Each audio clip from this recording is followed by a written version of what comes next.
Shalom shalom शबश shalom. एक बार फिर से हम यहोवा के वचन से बातचीत करेंगे और एक दो वचन मैंने आप लोगों के लिए लिए हैं और मैं चाहता हूं कि हम इन वचनों के ऊपर अपना ध्यान लगाएं और सीखें। और शब्द जो मैं आपको देना चाहता हूं वो इब्रानी में उसे माँ अशर कहते हैं और दूसरा शब्द जो है वो जरा कहते हैं। ये दो शब्द हैं और इन दोनों शब्दों में मेरे और आपके लिए यहोवा ने बड़ी आशीष रखी है, क्योंकि आशीष तो ऐसा एक नाम है जो हर किसी को पसंद आता है। तो जब आशीष कहते हैं तो हिब्रू में उसे बारूक कहते हैं, तो हम धन्यवाद देते हैं। आज हम माँ अशर और जरा के बारे में थोड़ा समा सीखेंगे बिब्लिकल तरीके से। तो मैं आपको बताऊं कि माँ अशर टाइथ को बोलते हैं, दशमांश को, और जरा जो है वो 20 को बोलते हैं, क्योंकि टाइथ देने के बाद जो हमारे पास बचता है वो हमारा 20 होता है, जिसे ऑफरिंग भी कहते हैं। और टाइथ जिसके बारे में आप सीखेंगे माँ अशर और जरा। माँ अशर के लिए जब आप उसको अलग करते हैं अपने पैसे में से, तो उसको तो फिर आपने भूल जाना है कि वो तो यहोवा का था, हमने यहोवा को दे दिया है। लेकिन जो जरा है उसके लिए हमें बहुत ज्यादा सोचने की जरूरत है, क्योंकि मैं एक वचन आप लोगों के लिए पढ़ना चाहता हूँ। प्रेरितों के काम 20 है, उसके 37 वचन के अंदर है।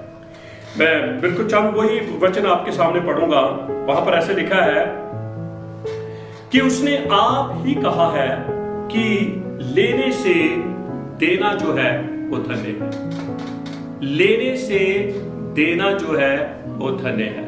यदि ये बात आज कलीसिया को, जब विश्वासी को समझ आ जाए कि लेना जो है वो देने से उत्तम है, तो मैं कहता हूं कि बहुत बहुत ज्यादा जो कलीसिया आत्मिकता में, फिजिकल में बहुत मजबूत और बहुत आगे बढ़ जाएगी। तो प्रियजनों, टाइथ के बारे में हम सुनेंगे, टाइथ के बारे में हम सीखेंगे कि टाइथ में जो शब्द बोल रहा हूं उसको हम अपनी सरल भाषा में दशमांश कहेंगे। क्या दशमांश हमें देना चाहिए या नहीं देना चाहिए? क्योंकि इसके ऊपर तो बहुत सारे यूट्यूब के ऊपर आप बहुत सारे सेवकों को सुनते होंगे कि कोई सेवक कह रहा है इसको देना चाहिए, कोई सेवक कह रहा है इसको नहीं देना चाहिए, कोई कह रहा है किसको देना चाहिए। तो बहुत सारे ऐसे विषय हैं, लेकिन मैं ये चाहता हूं कि जहां से ये शब्द निकल कर आया है, अगर हम वहां पर पहुंचे तो फिर हम बहुत सारी बातों को सीख सकते हैं और हमारे लिए ये सारी बातें बड़ी सरल बातें और बड़ी आसान बातें हो जाएगी। तो माँ अशर जो है एक इब्रानी शब्द है, पवित्र भाषा का शब्द है। माँ अशर के अंदर 4 अक्षर आते हैं। पहले नंबर पे आता है मैम, दूसरे पे आता है आइन, और तीसरे पे आता है शिन, और चौथे पे आता है रेश। मैं एक बार फिर से रिपीट कर रहा हूं। पहले पे आता है मैम, फिर आता है आइन, फिर आता है शिन, फिर आता है रेश। तो माँ अशर जब हम इसे बोलते हैं तो इसका अर्थ होता है विश्वास। इसी 4 अक्षरों के अंदर यहोवा ने बपिस्ता विवरण की जो 5वीं बाइबल की किताब है उसके 28 अध्याय उसके 12 और 13 वचन को पूरा किया है। इसी एक माँ अशर शब्द को यहोवा ने बपिस्ता विवरण 28 अध्याय उसके 12 और 13 वचन को पूरा किया है। मैं आपके लिए मैं चाहूंगा कि आप उसे भी पढ़ें, क्योंकि आपके स्क्रीन पे हम उसे पढ़ सकते हैं। और मैं विश्वास करता हूं कि जब हम इस वचन को पढ़ेंगे तो बहुत सारी बातें मेरे और आपके लिए आशीष का कारण बनेगी, क्योंकि यहोवा के वचन को खुलने से प्रकाश हो जाता है। तो सुने, मैं आपके लिए पढ़ रहा हूं, ध्यान से सुने। यहोवा तेरे लिए अपने आकाश उत्तम भंडार को खोलकर तेरी भूमि पर समय पर मींह बरसाया करेगा और तेरे सारे कामों पर आशीष देगा, और तू बतेरी जातियों को उधार देगा, परंतु किसी से तुझे उधार लेना ना पड़ेगा। 13वां वचन ऐसे लिखा है, और यहोवा तुझको पूछ नहीं किंतु सिर ठहराएगा, और तू नीचे नहीं परंतु ऊपर ही रहेगा। यदि इलोहिम यहोवा की आज्ञाएं जो मैं आज तुझको सुनाता हूं उनको मानने में मन लगाकर चौकसी करे। तो हम धन्यवाद देते हैं। आज हमने जो बात हमने सुनी और सीखी है कि यहोवा कहता है कि मैं तुम्हें सिर बनाऊंगा। यहोवा की प्लानिंग में यहोवा अपने लोगों को सिर बनाना चाहता है, पूछ नहीं बनाना चाहता। थोड़ा सा मैं इसको फिजिकल तरीके से आपको बताता हूँ। सिर हमेशा आगे रहता है और पूछ हमेशा पीछे रहती है। और यहोवा मुझे और आपको आगे रखना चाहता है, वो सिर बना के रखना चाहता है, पूछ बना के नहीं रखना चाहता। क्योंकि मां अशर जो है वो 4 अक्षरों से जो एक शब्द बना है, मैम से, आइन से, शिन और रेश से। मां अशर हिब्रू भाषा की एक और बहुत जबरदस्त खासियत है कि जब हम राइट से लेफ्ट को जाते हैं तब भी कुछ ना कुछ हमें मिलता है, और जब हम लेफ्ट से राइट को आते हैं तब भी हमें कुछ मिलता है। पहले तो हम राइट से लेफ्ट की ओर गए हैं तो हमें मां अशर मिला है, और अब हम लेफ्ट से राइट की तरफ आएंगे तो हम मां अशर को रेश के ऊपर खत्म कर रहे हैं। अब हम रेश से शिन के पास जाएंगे और फिर आइन से मैम के पास जाएंगे। जब रेश और शिन को हम जोड़ते हैं 2 अक्षरों को तो फिर एक शब्द निकल कर आता है रोश। रोश का अर्थ होता है हेड, सिर।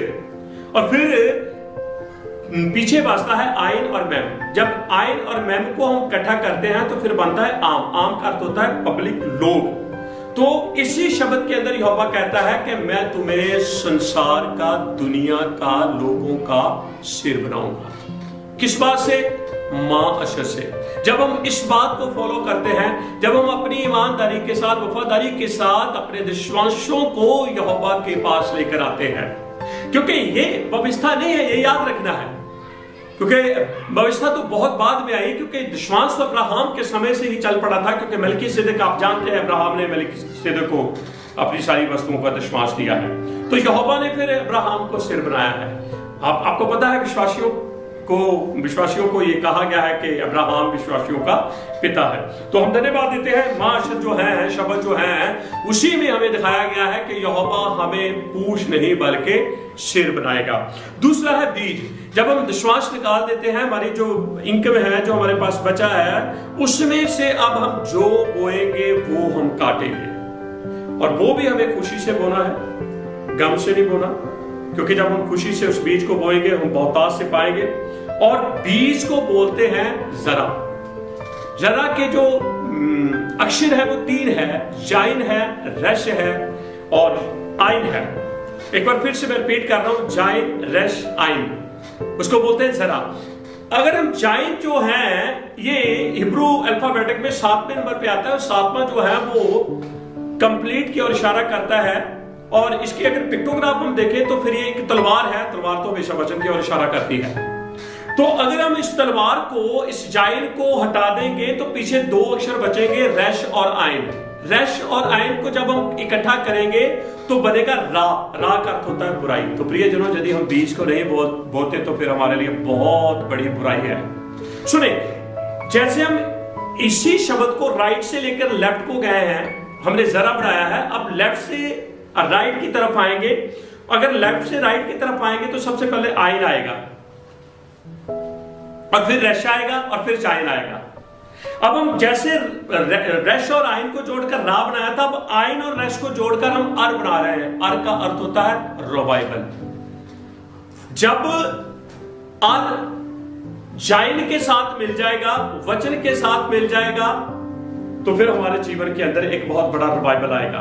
तो इसलिए प्रियजनों, मां अशर और जरा अपनी जिंदगी का असूल बना ले कि हमें विश्वासों में भी ईमानदार रहना है और अपने बीज के प्रति भी ईमानदार रहना है। क्योंकि यहोवा हमें खाने के लिए रोटी देता है और बोने के लिए बीज देता है। इसीलिए प्रेरितों के काम के अंदर सौल ने बड़े ही विस्तार से इस बात को लिखा है कि जो देना है वो धन्य है। तो प्रियजनों, यदि मैं और आप अपनी जिंदगी का असूल बना लें, मैं विश्वास करता हूं, जैसे सुलेमान ने नीति वचन के अंदर बहुत जबरदस्त बात कही है। वो कहता है, एक तो बांटता है उसका बढ़ता ही जाता है, और एक सर्वा करता है और वो घटता ही जाता है, क्योंकि यहोवा की आशीष धनी बनाती है। यदि आप सच में सिर बनना चाहते हैं, यदि आप अपने जीवन में बाइबल को देखना चाहते हैं, तो इन 2 बातों को अपने जीवन में पूरा करना शुरू करें। मैं विश्वास करता हूं यहोवा आपके लिए एक बड़ी आशीष का भंडार खोल देंगे। यहोवा इन वचनों के द्वारा आपको आशीष दे। शालोम, शबा शलोम, आमीन।